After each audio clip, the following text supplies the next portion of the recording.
I'd like to introduce now to come up and just say a few words. Brian, let me tell you a quick little story. Brian was diagnosed with Parkinson's about a year and a half ago, and a friend of mine was his agent or one of his assistants in Portland. He called me and said Brian wasn't doing very well when he was diagnosed with Parkinson's. So I flew out to Portland and we met at lunch one day. We spent about 2.5 hours talking, and he was really having a hard time. He said things like, I'm too young to have this, and he was really feeling sorry for himself. The same thing that happened to me 7 years ago. So we talked for a long time, and he decided to get out and do something about his situation. Brian was an NBA player for 12 years. He was loved in the Portland area. He played for the Miami Heat. He played for the LA Lakers and a couple other teams. He was just loved in the Portland area, and he decided to do some good. He went to meet Michael J. Fox and teamed up with the Michael J. Fox Foundation, and they had a big event that raised over $300,000 in 2 days for Michael J. Fox Foundation. I'd like to bring up Brian Grant from Portland, Oregon.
When I got the diagnosis that I had Parkinson's, I sort of kind of asked the same question: how long? What can I do about it?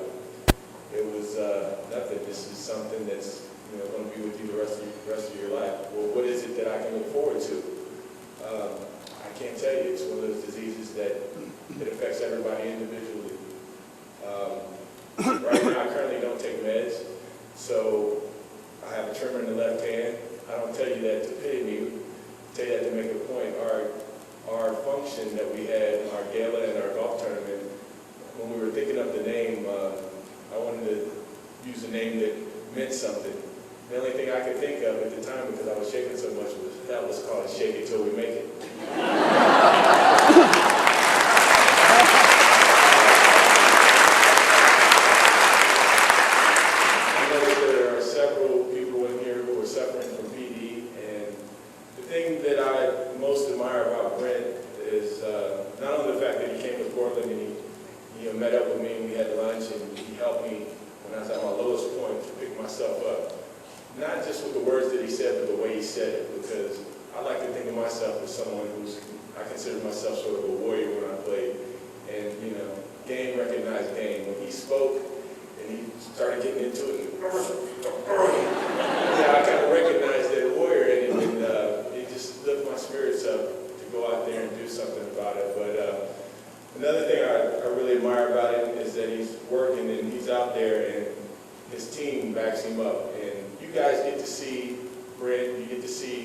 Several of the people who are out there who are suffering from Parkinson's when we're at our best, when we're on our meds, when we're calm.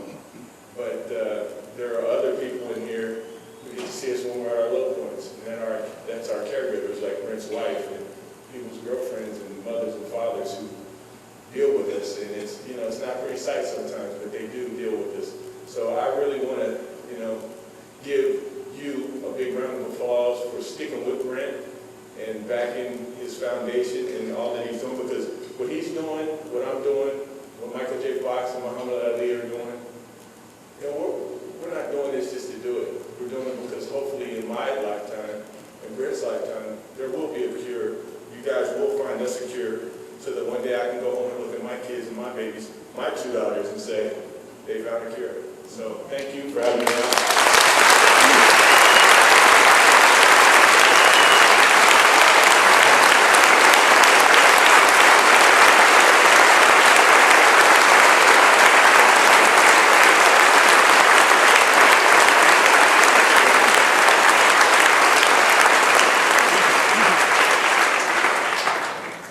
Awesome guy. The last thank you of the night before I wrap this up is to my wife, Tammy. She will be my caregiver for many years. I love her dearly, and she has a hard life ahead of her, but like Brian said, with the doctors here, maybe there'll be a cure or at least a medication that will make her life a little bit easier. So thank you, Tammy. I love you very much.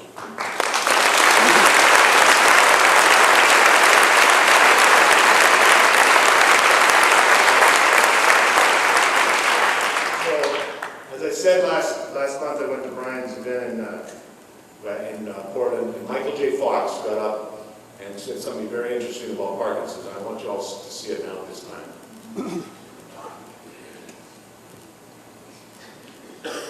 Can you imagine you're an athlete, you're one of the finest athletes in the world, you compete on the highest level, your body is something that you've taken care of your whole life, it served you, you served it, it's took you places you never thought you could go. It's your whole world is about that physical experience, and it turns on you, and you lose that, or you at least, well, you don't lose it right away. That's the thing about Parkinson's. It's not like you step off the curb and you get hit by a bus. It's like you get put in the middle of the road with cement shoes and you can hear the bus coming, and you don't know when it's going to get there. And that's a tricky thing to deal with. What you do is you just take it one moment at a time, one day at a time, and you see what's happening until the bus gets there. When the bus gets there, it's too late to worry about it. But what you can do, what we're trying to do is change the bus route.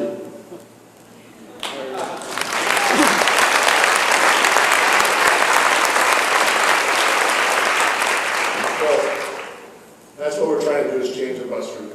Parkinson's strips away our physically, our mental. There's a guy. It also, you know, likes the music.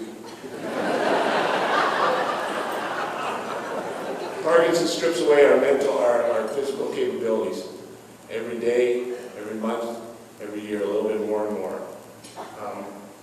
It's not, as we know, it's not curable, it's progressive. I'm very fortunate. Over the last 7 years, I haven't had too many tremors. My Parkinson's manifests itself. My right side is stiff or frigid or freezing, and for those guys that golf with me, that's the time to press, guys. When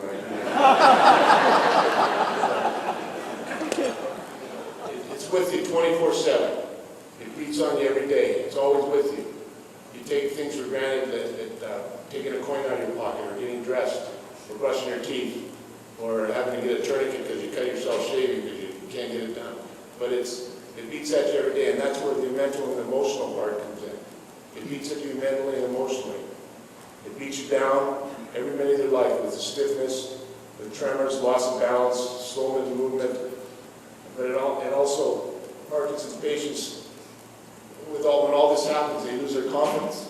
They lose their confidence to go out in public because they have fear of what people might think of them, fear of what people might think if they're shaking in public. So you don't see that too many people going out in public because they're scared. They're fear of the unknown all the time.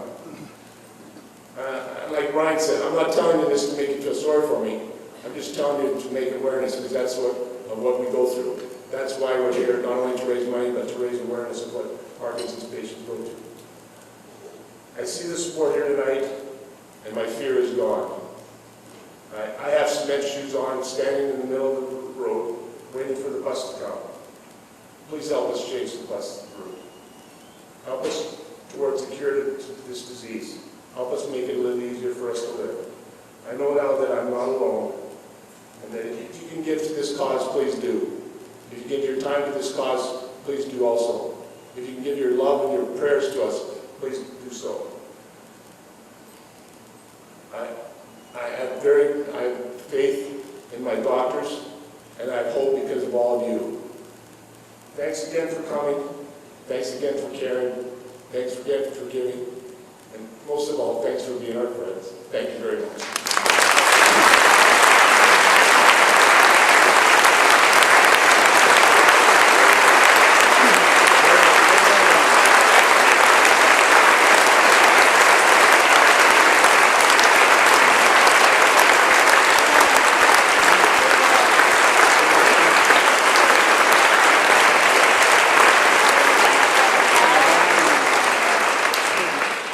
I just want to thank everyone for being a part of this event tonight, and I can't add anything to what everybody shared. We will close the silent auction in 5 minutes. In a couple moments, we'll start the draw for the diamond pole. And again, we want to thank you on behalf of the board and Brent Peterson and his family and all of his friends here tonight. Thank you for being a part of this event, and please give. And please pray, and please continue to be a part of this. Thank you.